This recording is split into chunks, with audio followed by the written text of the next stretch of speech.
Hi, friends. Welcome back. Thanks for tuning in to the Lash Extension podcast. I'm Erin. And I'm Tress, and today we are talking about what to do when you are doubting your purpose in the beauty industry or as a lash artist or any kind of beauty professional, really. And this is something that is really near and dear to both mine and Erin's heart because I believe that both of us have really doubted whether or not we're supposed to be here or in what capacity we're supposed to be here in on a I don't want to say regular basis, but I guess for many years for me, it was a regular basis. I doubted whether or not I was supposed to be here and what my relevance was. And this is going to be more of like a free flow conversation. So if you've listened to our other podcasts, we definitely have a little bit more structure to them. And today, we want you to be able to join in with us and kind of just be part of this conversation as we explore the reasons that we might doubt our purpose or lose our passion and kind of some ways that we've remedied that and what we can do about it. And hopefully, it'll help you feel seen and it'll help you feel like you aren't alone and you'll be able to have some more clarity on the way out of this.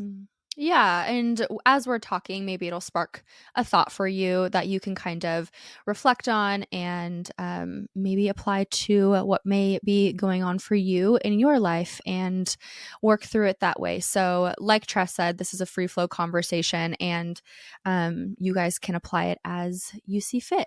So, Tress, what do you feel like has been the first time that you noticed that you were struggling to either identify or stay aligned with your purpose and that being in the forefront of your beauty business?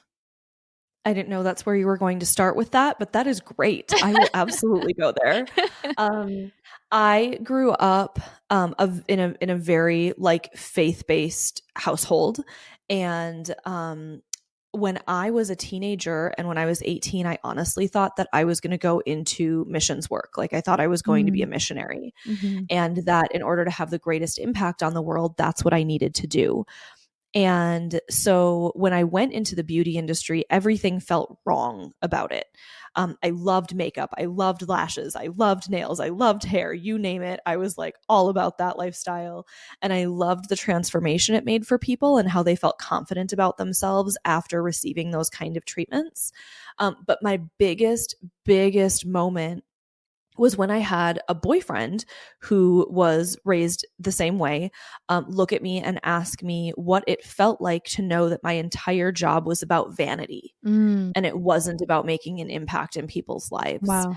And that was the first time I had like a major crisis about what I was doing and what I chose to do with my life because I thought that I had chosen the wrong thing. And I went about working on like deeply examining why I was doing what I did and how I did it. Mm, yeah. So when that happened, I initially defended myself and I was like, well, where but the beauty industry where people doubt their self-worth and their value on such a regular basis, like where else would something so uplifting and positive and loving need to be besides in a place where everybody didn't think they were good enough? You know, everybody was always comparing themselves to everybody else and everything else. And it was the first time that I started to really go, okay, I need to define for me what kind of an impact I want to make in this world and how I want to approach my career Mm, in order to really create the longevity that I was looking to have here. Because if I didn't find something that was deeper and more meaningful than just making people feel pretty, I wasn't going to have a long career. right. I feel like for me, it's really come up when it's similar to imposter syndrome in my mind when I am, you know, elevating in my business, whether I'm, diving into education, whether I'm starting a new branch, whether I'm starting something new in my business, and it feels like there's stretching happening for myself. I feel like I have to really, really hold on to and re-grasp every time. It's almost like I'm pulling my purpose back to the forefront of what I'm doing and why I'm doing it. Every time that there's some sort of growth or expansion or stretching happening for me in my business. I'm not entirely positive why that happens for me, truthfully, but I feel like it's similar in the same vein where it's just stretching you as a person, and it kind of makes you think like, why am I doing this? This really sucks sometimes. This is really hard and I'm really struggling through this. And those are the moments when you have to really anchor yourself back into your why and your purpose. And for me, those are the moments that I just pull that why so far forward, because that's really what gets me through those challenging times with those expanding moments. So I notice for me, that's when the most challenge and I don't know the word other than challenge comes up with my purpose in this industry. And when I really started, I think, noticing the difference in me keeping that in the forefront versus more behind the scenes, I started paying attention to it a little bit more every time that this was coming up when struggle started to arise. I think that's so important. I listened to this coach once, and he was talking about how our sheer willpower will only get us so far.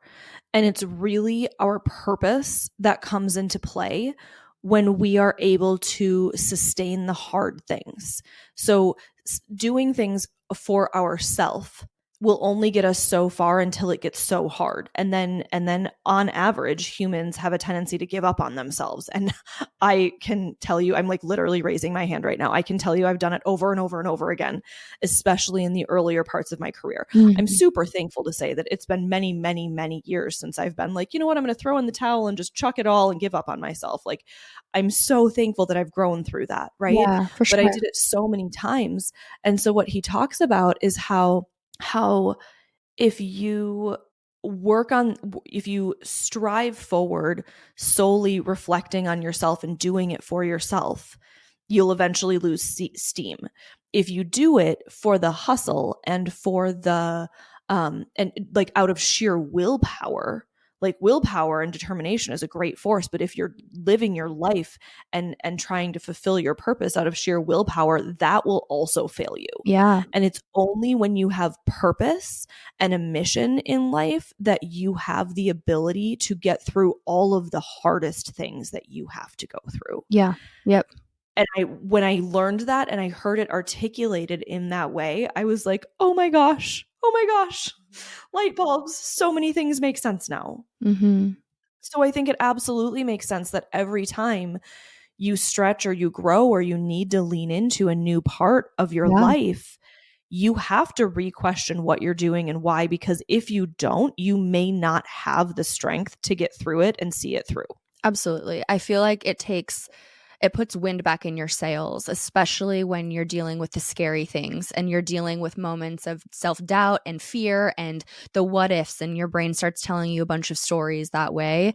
It really is the anchor, in my opinion, that has continually grounded me and seen me through many moments of fear and self-doubt. And I like what you were saying about the willpower and all of that. It was gold. I hope that somebody takes that and really internalizes that, because that's really impactful to keep in your mind for sure. Thank you. Giving credit where it's due. It's not mine. That was from a guy named Peter Sage. And he like speaks all over the world and has like different online coaching programs and whatever. And I really enjoy listening to him speak, because his message is always love first and heart first, and everything else will follow. Yeah. And he's accomplished incredible things with that strategy. I guess you could call it a strategy. And that approach to life. So I'm going to turn back and ask you though, maybe it's the first time, or maybe it was just like the biggest time, but when did you really doubt your purpose or your mission in this career? I think there's been a number of times, but I think the largest stretch so far was truly taking a blind leap of faith when building Undefined Studios. When I signed in for Undefined Studios, if anybody is new here, I am an owner of a creative studio space called Undefined Studios in Salem, Oregon. And my origin story with that was, we touched on a little bit in a few past episodes, but I was originally looking for a space in 2020, and I toured a number of spaces, and it didn't end up working out. None of them were perfect. So I stopped looking, and I wrote down in my journal exact points and features that I wanted in my space, like to a T, could not have been more precise on what I was looking for. Set it aside, and come 2021, May of 2021, I ended up finding a mock-up drawing, and it was an architectural mock-up, that was on a commercial leasing site. So when I was looking at the space, I was like, oh my gosh, this drawing is absolutely everything that I could imagine. It's everything that I want in the perfect location. It was perfect. However, it was nothing but a concrete slab on the ground with a couple of 2x4 studs on this concrete slab. And I took the blindest, biggest leap of faith by signing into this lease to then build out the studio, work with the contractors, the architect, and I was configuring the entire space before it was even built, and I had no idea what we were doing. I was 23 years old. Like, it was the scariest, biggest risk, because there was no promises in this entire situation. There was no guarantees.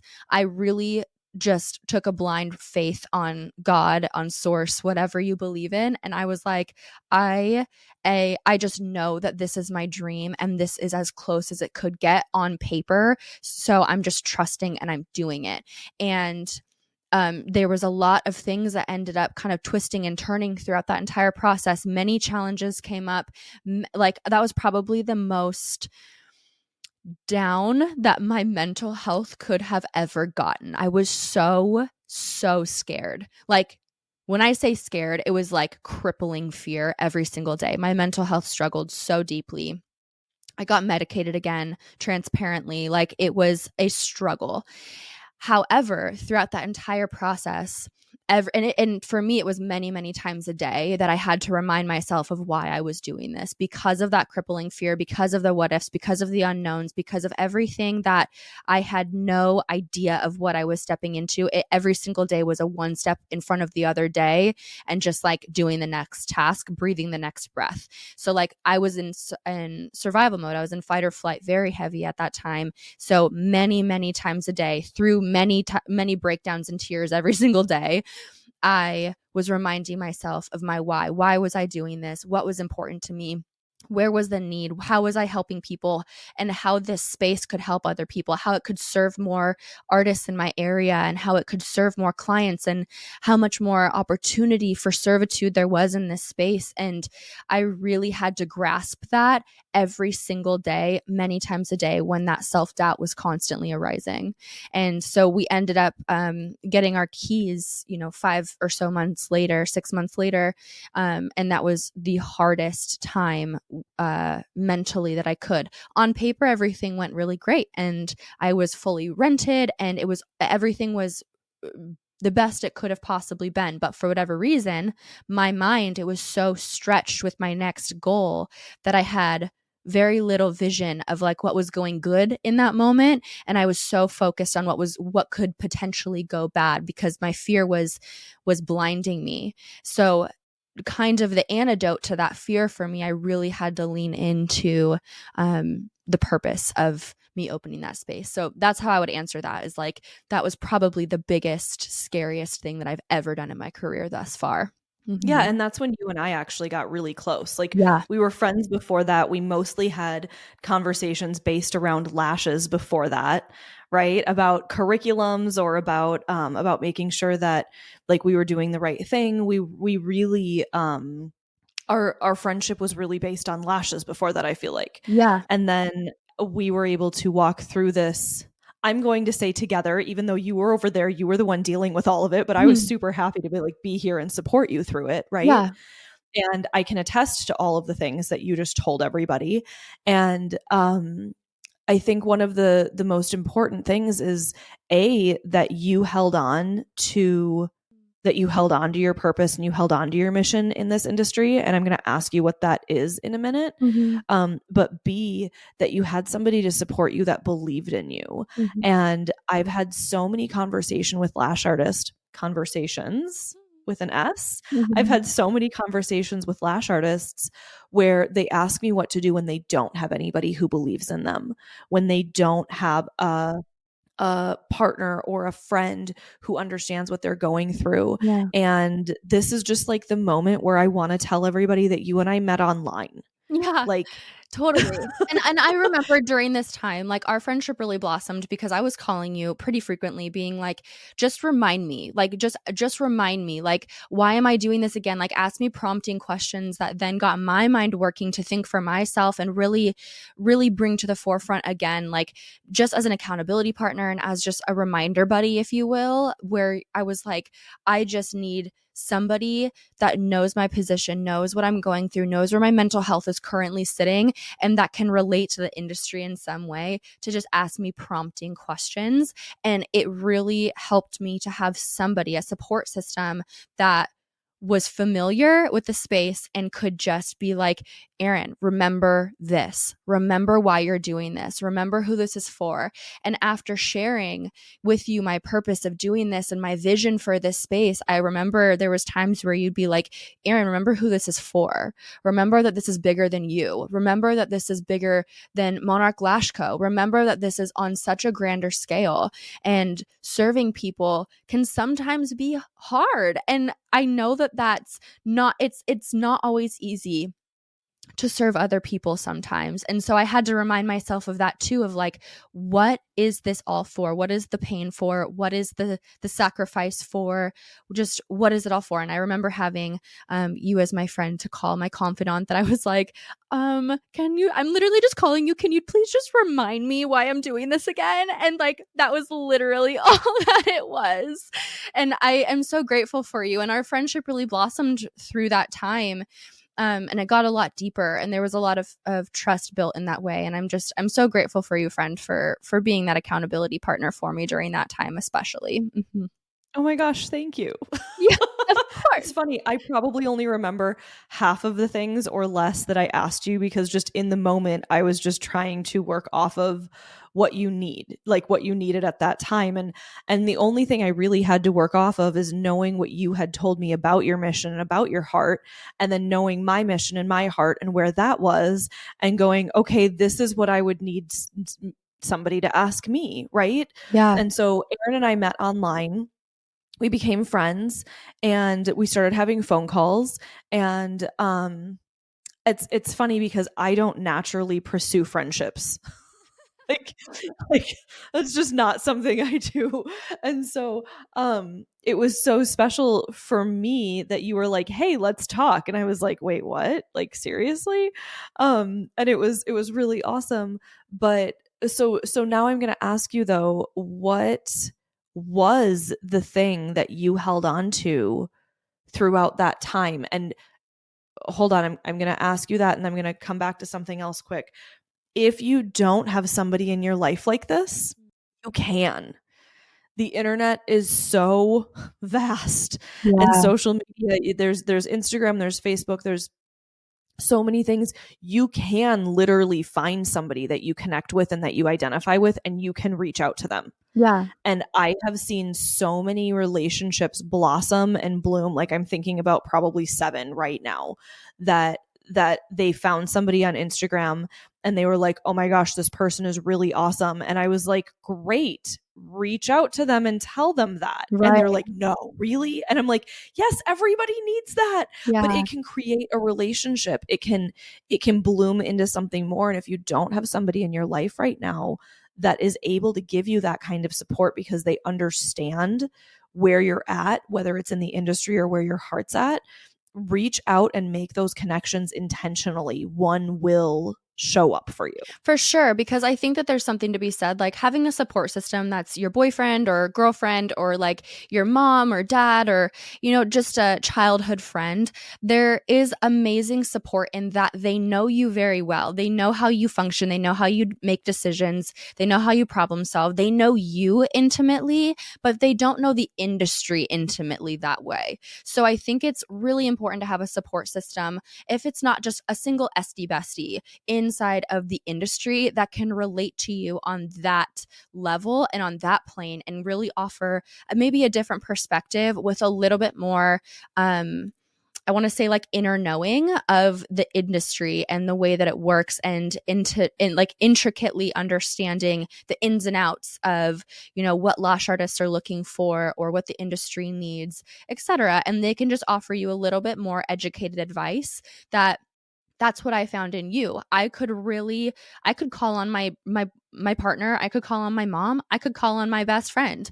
None of them to me held as much weight and comfort as it did in those moments talking to somebody that had an intimate understanding of what I was going through.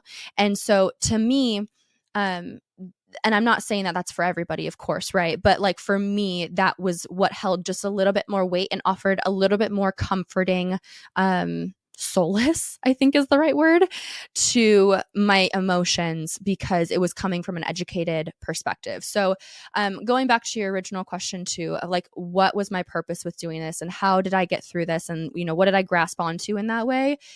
At the end of the day, it's about serving. And I can go into all of the vehicles that I have chose to employ in my business to serve others, whether that be through education, whether it be through content creation, whether it be through UGC, whether it be through even serving my clients as a lash artist and giving my clients the best lashes that I could possibly give them, or whether it be opening the studio and offering a space that was really acceptable and safe and just a welcoming environment of a very positive space for any artist of any kind to come in and have a roof over their head to do their work and build their business inside of Undefined Studios.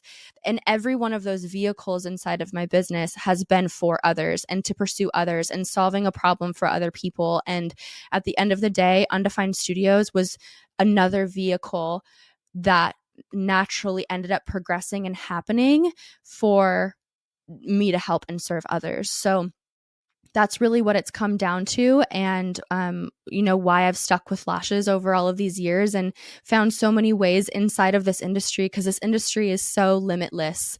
It's so wonderful to be able to help others and help other lash artists, help clients, help anybody. And so I continue to find pain points and areas that I can help others. What do you feel like your area of purpose and like what is your purpose in this industry? What's kept you grounded and anchored in times that's been really challenging? So the first thing I'm going to do is give a disclaimer and say I haven't always been perfect at this. But like nobody has, guys. We're human, so it's super okay. Of course. And I say that you can probably hear it. I say it with the hugest smile on my face because I'm thinking of all of the times that I've messed up and like I haven't fulfilled this purpose and I haven't fulfilled this mission. And it doesn't mean that it's not worth continuing to pursue it. It's worth continuing to pursue that much more if you look at it that way. But it's funny because when I made my very first mission statement, I read it to my husband, and I might try to find it and see if we can. Yeah, I have mine too. I remember we wrote one. Yes, I can find mine. Yeah.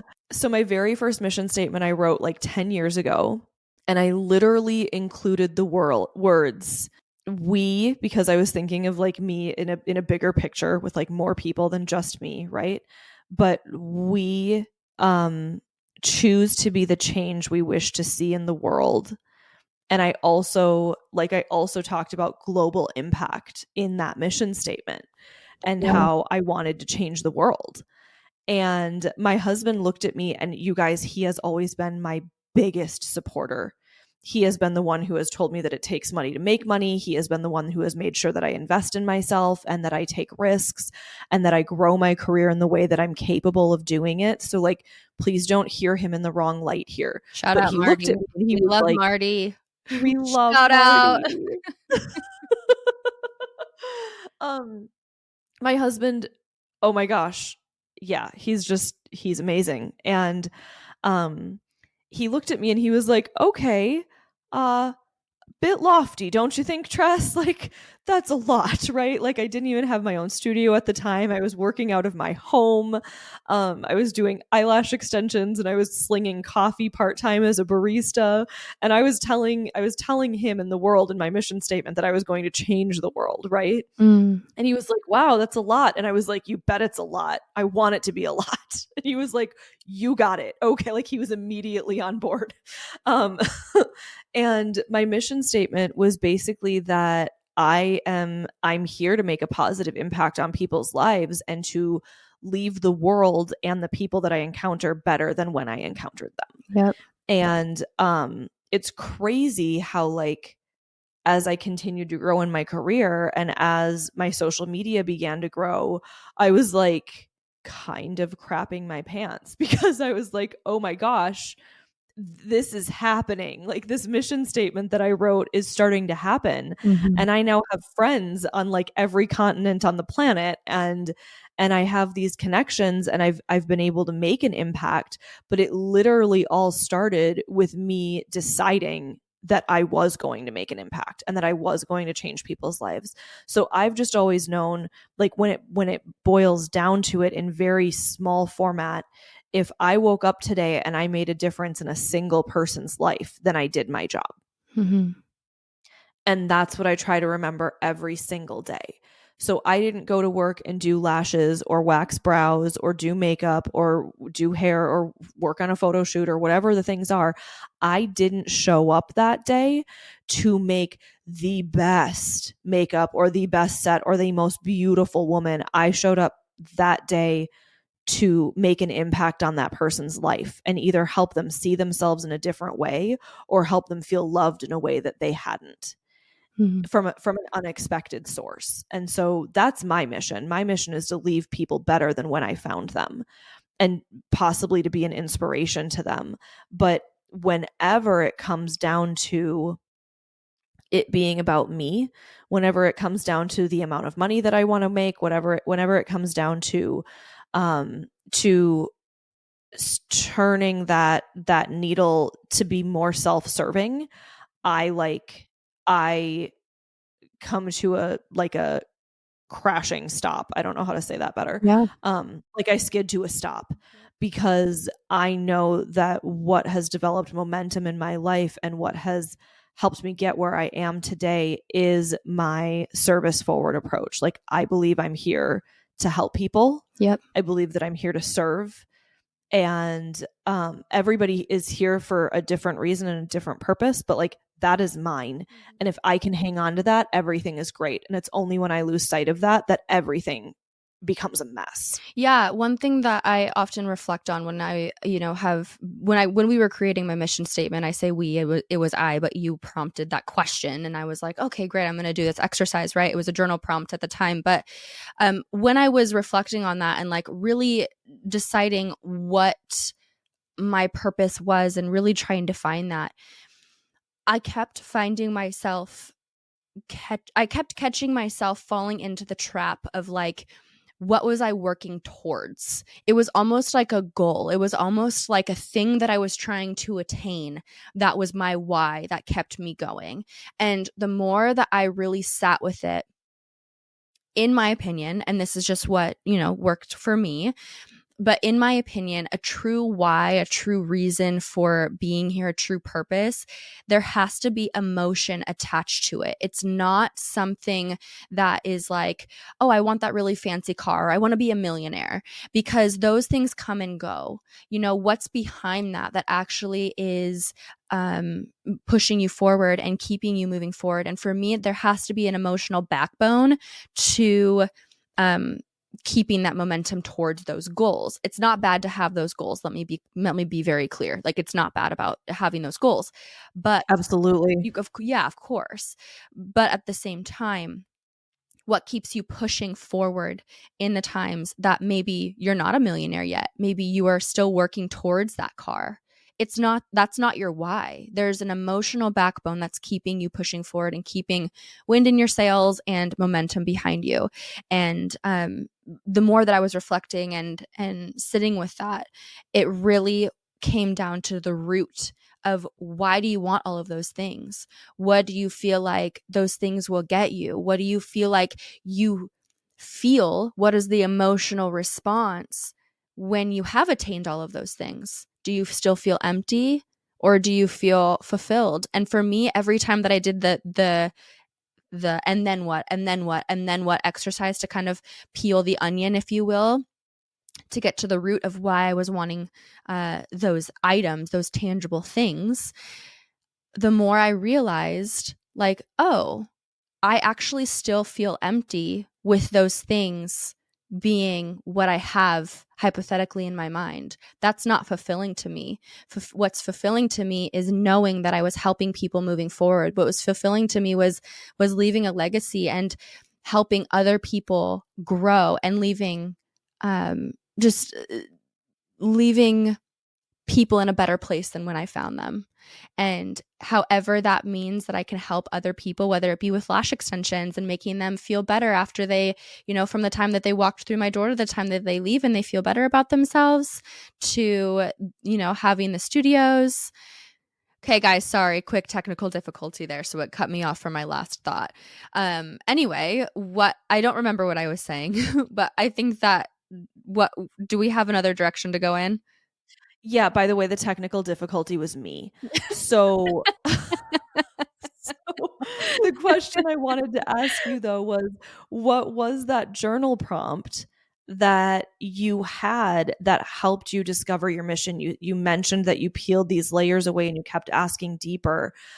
I know a couple of questions that I ask people in order to help them find their mission or their purpose. When I use those words, they're synonymous. Like I mean them as the same thing. But what was that prompt that you had, and then how you got deeper in order to really go, oh, this is the reason that I'm here doing this? Because it can be different for everybody. It certainly, I think that that's a beauty of it, is that everybody's purpose and mission on this earth, along with everybody's gifts, are different, and it's for a reason, in my opinion.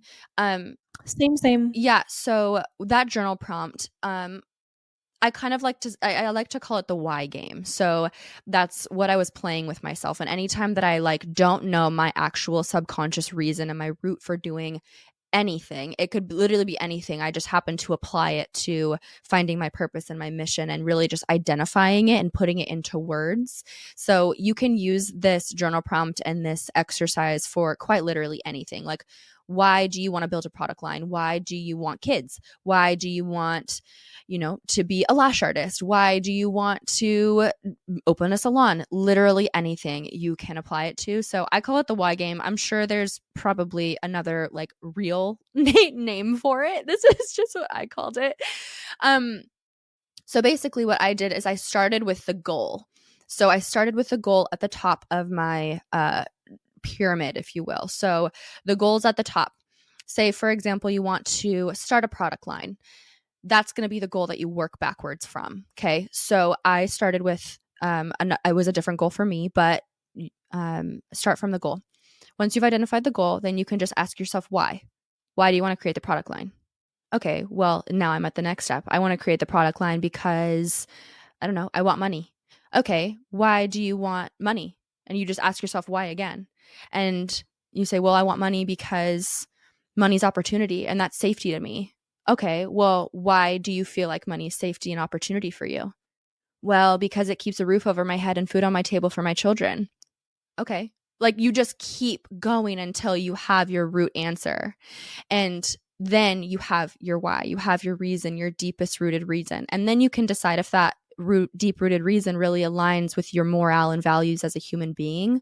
And if it actually is going to have an emotional backing, an emotional backbone to keep you moving forward, and something that you can really anchor into that feels good enough for you. If you're, having a a goal in mind and you work yourself backwards into the root reason of why you're doing it, and maybe it doesn't align with your core values as a person, that could be a really good indication that maybe that won't be a long-term, business venture for you, or something that maybe long-term might take more from you energetically than it would be serving you or anybody else and making you feel good and adding to your life. It might be something that flames out in the future, or it might be great for a little while there's still wind in your sails, but eventually it might not be something that lasts long term because you're not genuinely passionate about it.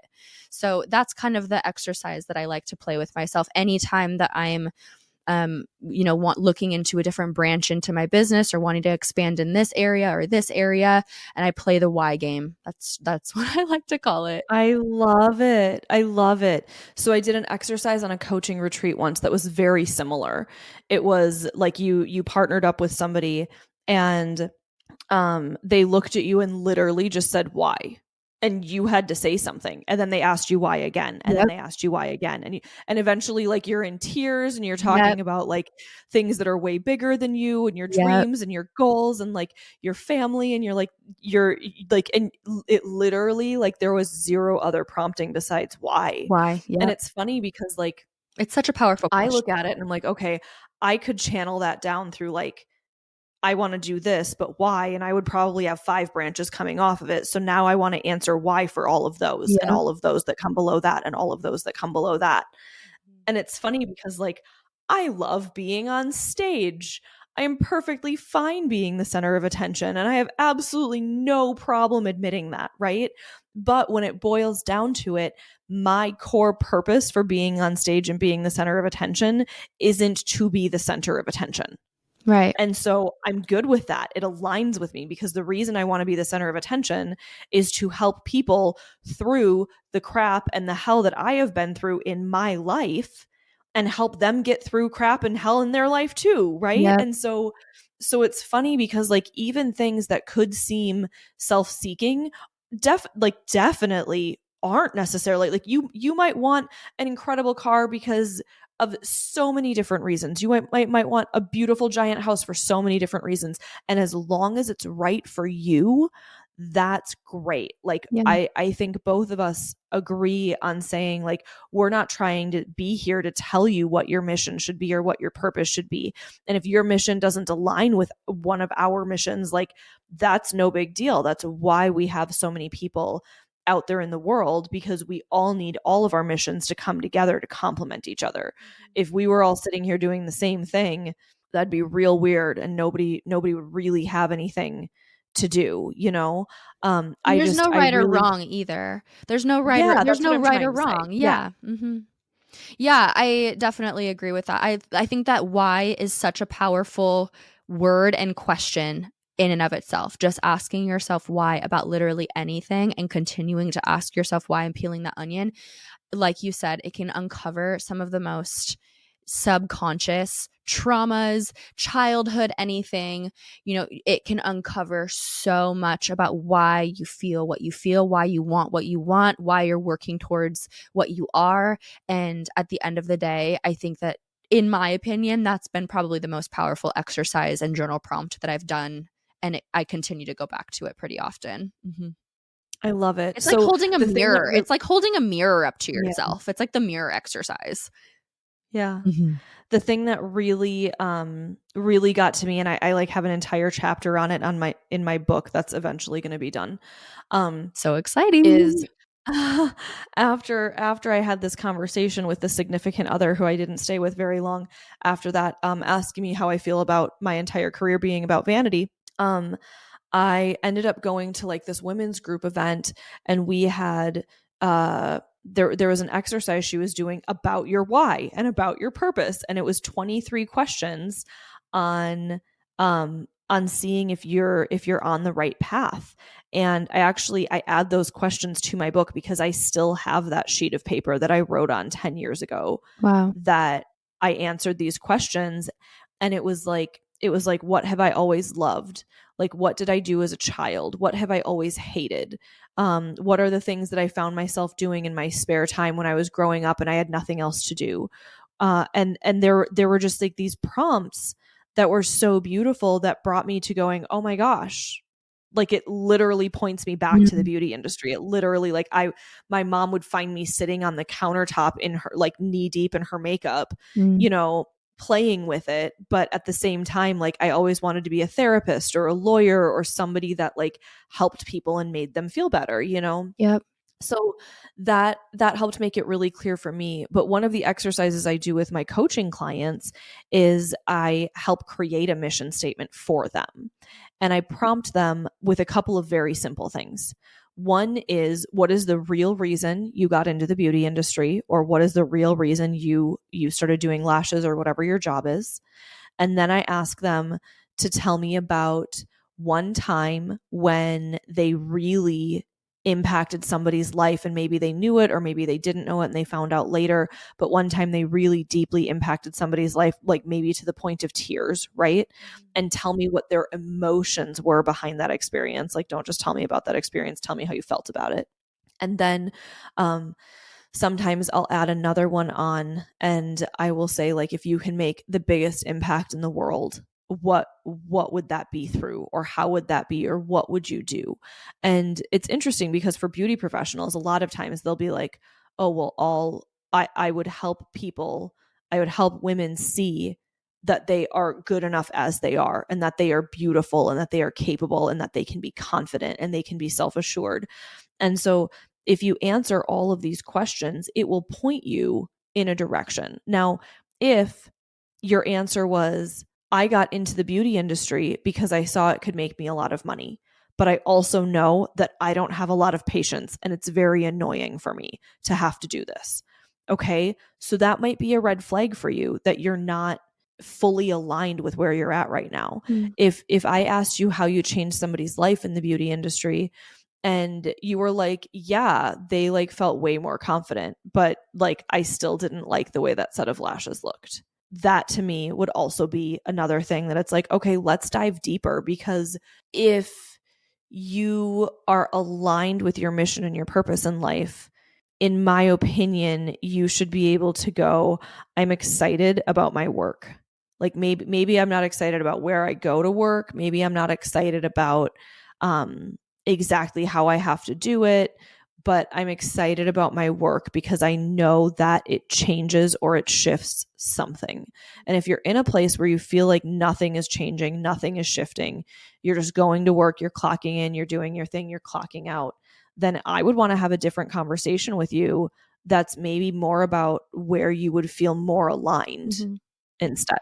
I like that you use the term right now when you are describing all of this, because that doesn't mean that as a whole you are in the wrong place. I don't believe that anybody is in the wrong place at the wrong time. Like, I think that everybody's in the right place at the right time. So regardless of what brought you here, however you are here right now listening to this podcast, even, there's a reason for it being here, and there's a reason for you being right where you are right now, and it's meant to be. So I like, Tress, that you use the term right now, because there's always a way to find yourself back. There could be a skill set and kind of like a, what does my boyfriend like to call it? A side quest. He always likes to use I love that. side quest off of it. So if you're a video gamer, I am not. I just know this term. This terminology. I just know this term because of my partner. But you know, you're building a skill set right now that maybe will be useful for you later down the road, but right now you're not feeling very aligned with your purpose, and you're not feeling very aligned with your mission. Sometimes that does happen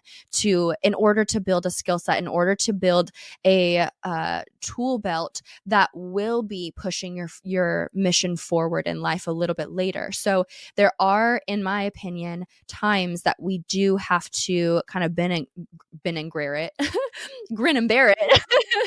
Grin and bear it, and learn as much as we can, and really buckle down and just be a sponge, because clearly there's a reason that we're here right now to learn what we're learning right now.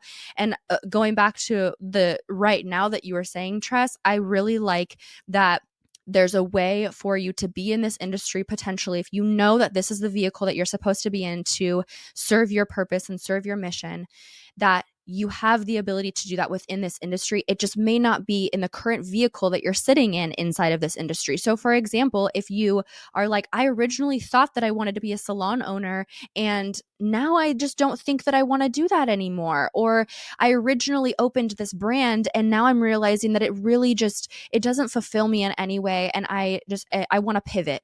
And I think that it's okay for you to give yourself permission, give yourself grace to allow yourself to pivot into a more aligned place within the industry if you feel like you want to stay in this industry.